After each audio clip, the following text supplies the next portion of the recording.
5 kilo prawns clean பண்ணி devein பண்ணி வச்சுருக்கோம். அதில் coconut oil, soya sauce, mustard paste, ginger garlic paste, salt, chilli powder, pepper powder, turmeric powder, ginger கொஞ்சம் grate பண்ணி போட்டுப்போம். Garlic சேர்த்து நல்லா மிக்ஸ் பண்ணிப்போம்.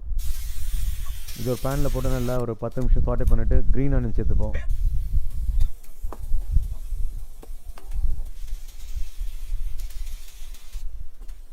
பத்து நிமிஷம் ஆச்சு. தண்ணி ஊற்றி ஒரு கொதி வர வரைக்கும் வெயிட் பண்ணுவோம். கொதி வந்ததுக்கப்புறம் டேஸ்ட் மேக்கர் ஆட் பண்ணிவிடுவோம்.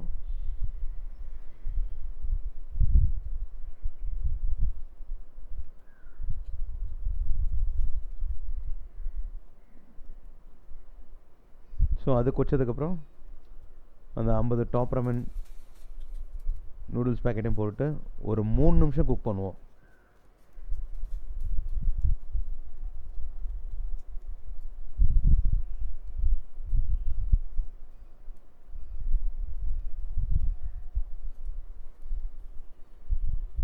ஒரு நிமிஷம் ஆயிடுச்சு.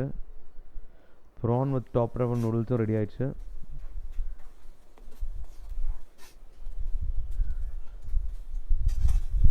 சர்வ் பண்ணிடலாம்.